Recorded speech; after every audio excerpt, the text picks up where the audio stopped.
Kisah akan berfokus pada seorang pria bernama Frank Morris yang ditangkap gara-gara serangkaian kasus kejahatan yang dilakukannya seperti perampokan bank, pencurian, dan kepemilikan narkotika, tapi tidak sampai mencuri uang negara dan pajak rakyat. Di mana saat ini Morris sedang dibawa ke penjara bernama Alcatraz yang terletak di sebuah pulau terpencil yang dikelilingi oleh lautan lepas. Pada masanya, penjara Alcatraz terkenal dengan tingkat keamanannya yang sangat ketat di mana Morris diharuskan untuk menanggalkan seluruh pakaiannya sebelum kemudian dibawa masuk ke kamar selnya.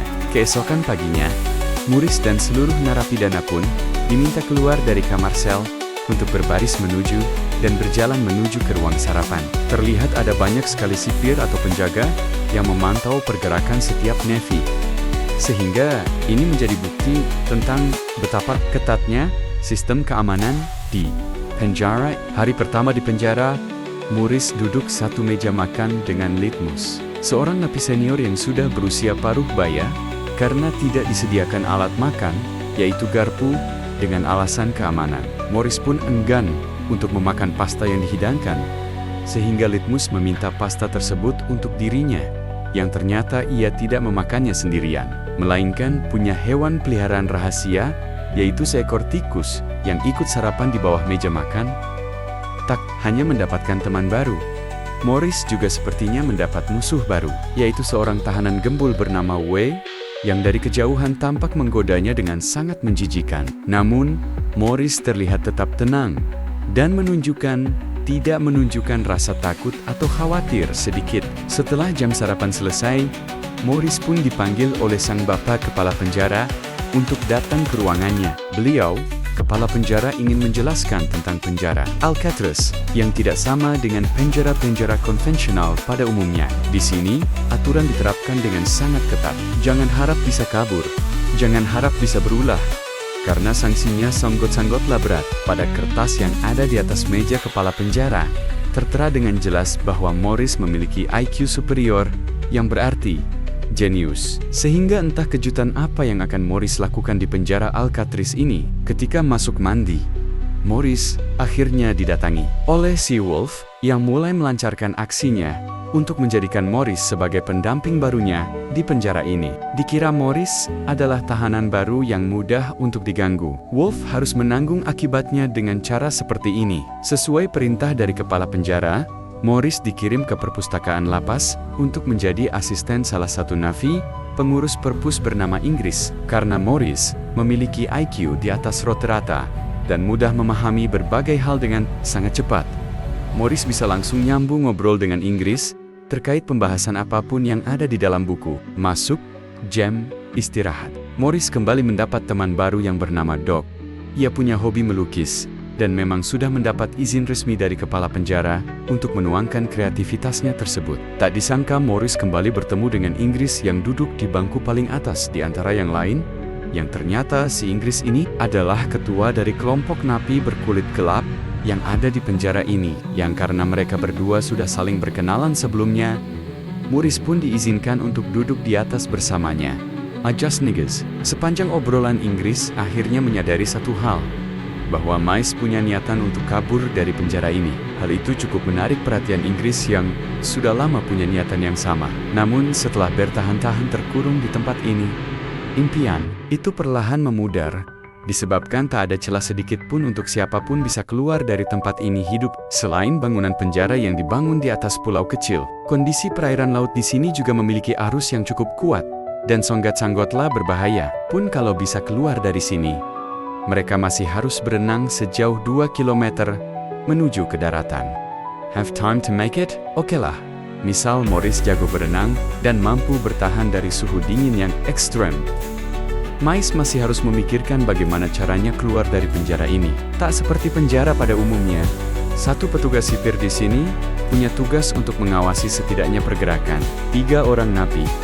Menghilang sebentar saja dari kamar selinya akan langsung ketahuan, sehingga Inggris menyarankan Morris untuk kubur dalam-dalam niat kaburnya tersebut. Malamnya Morris didatangi oleh si piring, memberitahunya bahwa kepala penjara memberikan tugas baru untuk Morris bekerja di bengkel kayu. Tenang saja, Morris akan mendapat bayaran yang lumayan cukup untuk udu dan jajan ciki di warung teh Yuli. Keesokannya, Morris terlihat mengobrol dengan Litmus terkait asal-usul tikus peliharaannya yang datang dari mana. Litmus menjawab, tikus tersebut muncul dari dalam lubang udara yang ada di setiap kamar sel, karena kebetulan blok kamar sel mereka berada tepat di bawah ruang ventilasi. Tak lama, muncullah W dengan wajah marah, berniat untuk membalas dendam atas perlakuan yang sudah Morris lakukan tempo hari.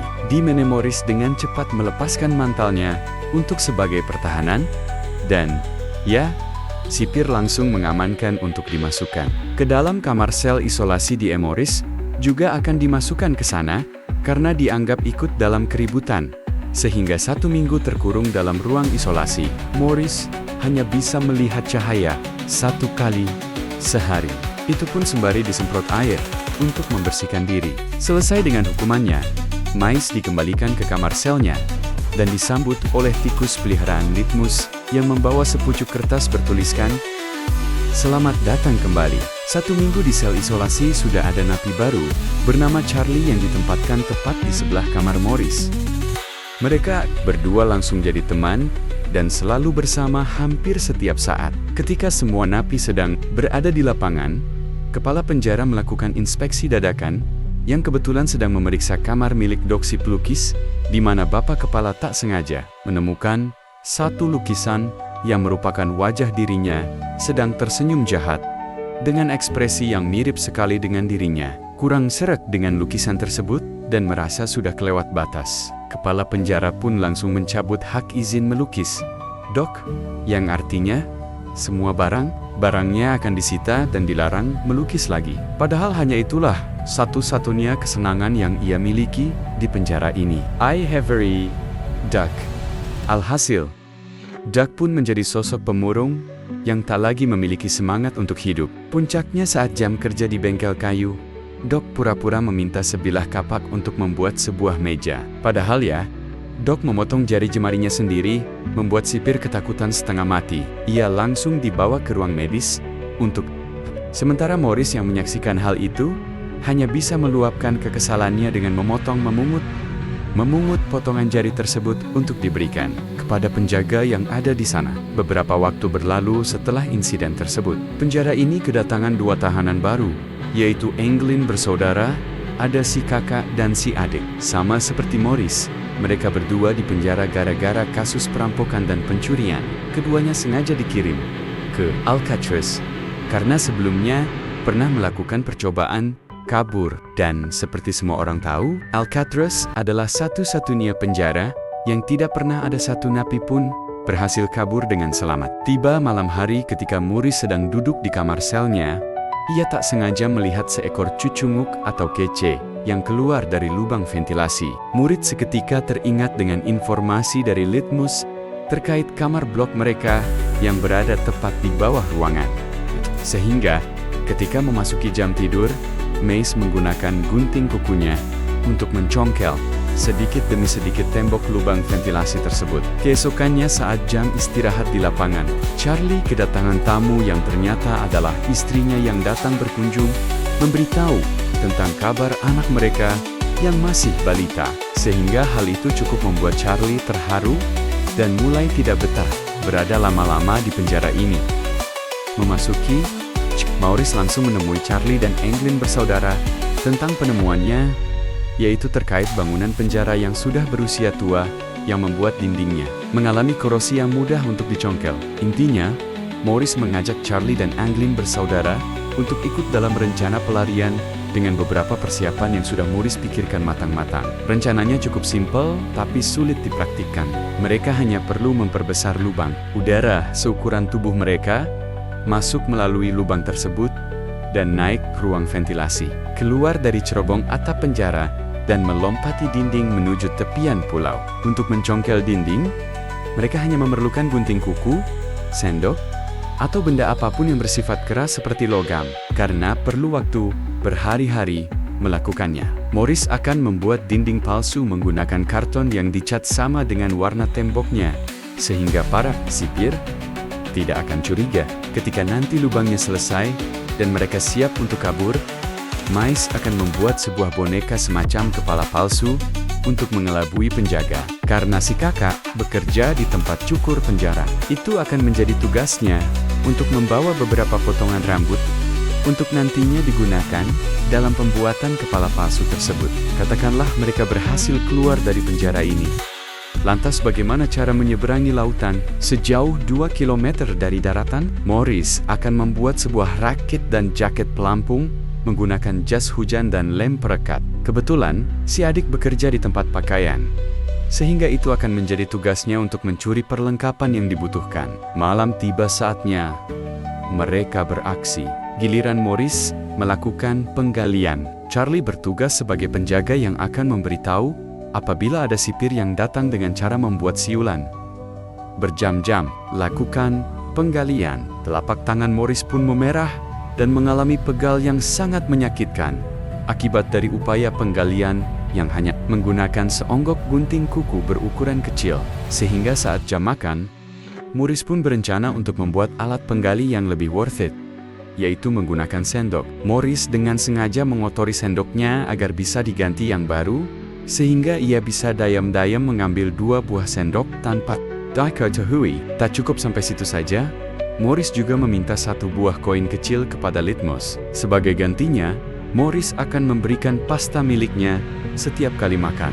Setelah koinnya berhasil didapatkan dengan cara estafet, Morris langsung mengkurut koin tersebut untuk mendapatkan serbak-serbak kecil yang nanti akan ia gunakan untuk melebur sendok dan gunting kuku. Api yang ia gunakan berasal dari beberapa batang korek api yang disatukan sesuai dengan suhu panas yang sudah diperhitungkan. Setelah alat penggalinya sudah jadi, Morris langsung melanjutkan penggaliannya tepat saat ada sipir yang sedang berkeliling. Melihat sipir mulai mendekat, Charlie yang bertugas berjaga pun mencoba untuk bersiul. Tapi lupa bahwa ia tidak bisa bersiul. Sehingga setelah aman, Morris kembali melanjutkan penggalian yang kali ini muncul masalah arah baru. Ketika besi saringan udara tersebut ternyata sulit dicabut karena tersambung dengan besi tembok, sehingga keesokan harinya, ketika bekerja di bengkel kayu, Morris membuat semacam benda yang mirip seperti kapak untuk memotong besi saringan udaranya. Sempat dicegat sipir karena ketahuan membawa logam.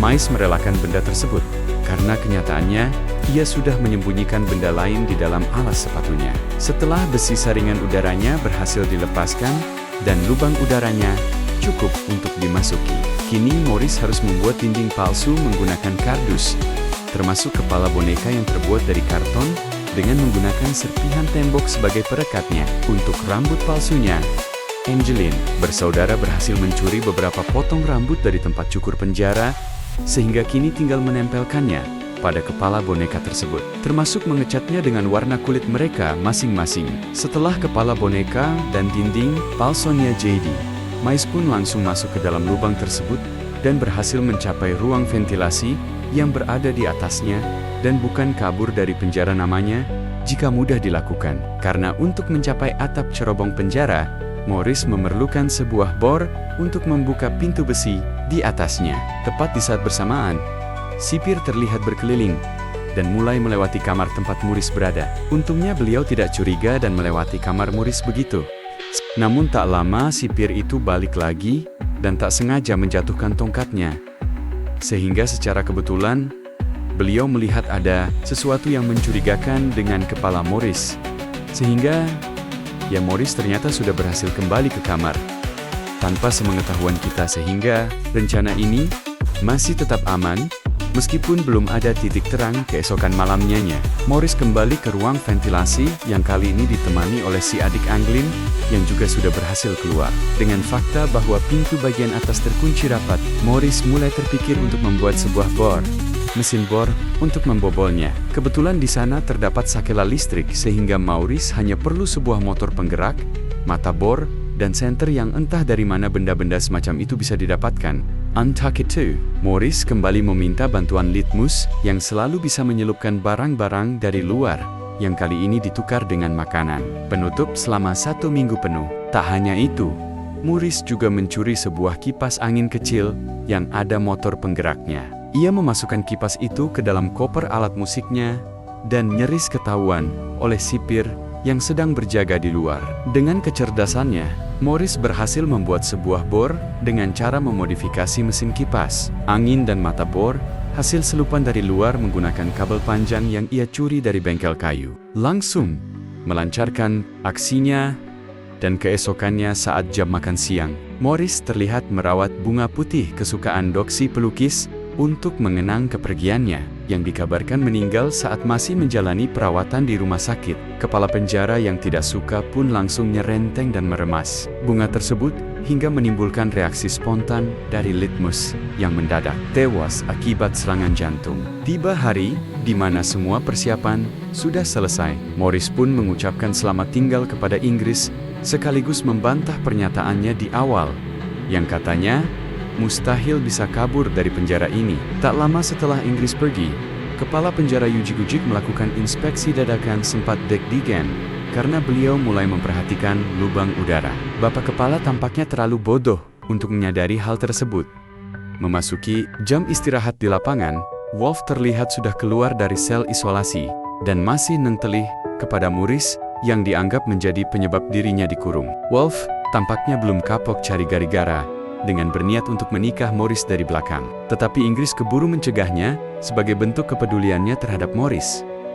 Singkat cerita, malam pun tibalah malam di mana mereka akan melakukan eksekusi. Morris dan England bersaudara terlihat sudah berada di ruang ventilasi, berusaha naik keluar melalui cerobong atap bangunan. Sementara Charlie, ia malah ngejedok Bai di atas ranjangnya, sembari ciremai air mata, akibat tidak punya nyali yang cukup besar untuk melakukannya. Dan, ya, Morris nyaris ketahuan saat tak sengaja menjatuhkan penutup cerobong udara. Untungnya penjaga tidak curiga, sehingga Morris dan Anglin bersaudara bisa segera keluar dari sana. Morris sempat menunggu Charlie selama kurang lebih 10 menit. Tapi karena tak kunjung muncul dan malah membuang waktu, ia dan Anglin bersaudara pun memutuskan untuk meninggalkannya. Karena memang Charlie tidak konsisten dengan niatnya dan terlalu penakut untuk mengambil sebuah resiko. Setelah berhasil melewati pagar kawat dan mencapai tepian pulau, Morris dan Anglin bersaudara dengan cepat meniup jas hujan yang sudah dimodifikasi hingga mereka bertiga bisa mengapung di atas air laut, meninggalkan pulau ini. Keesokan paginya, ketika semua napi sudah bangun, sipir dikejutkan oleh Morris yang masih terbaring di atas ranjang nyayang. Ketika ia periksa ke dalam, ternyata kejadian ini sontak menjadi berita besar yang langsung menggemparkan semua orang. Kepala penjara langsung berkoordinasi dengan militer dan kepolisian untuk melakukan pencarian dan penyisiran. Di pesisir pantai, mereka menemukan sebuah kantong yang terbawa ombak. Isinya adalah buku catatan dan foto milik Anglin bersaudara, sehingga mereka menyimpulkan jika Morris dan Anglin bersaudara mungkin sudah tewas tenggelam saat berupaya melakukan pelarian. Tanya itu, kepala penjara juga menemukan bunga putih kesukaan Doxy pelukis yang terakhir kali ia lihat dirawat oleh Morris. Ini semakin menguatkan dugaan tentang kematian mereka bertiga yang tenggelam di lautan. Di dunia nyata sendiri, tidak diketahui apakah Frank Morris masih hidup atau sudah meninggal. Pihak FBI pun bahkan menutup kasus ini karena tak kunjung menemukan bukti keberadaan mereka bertiga.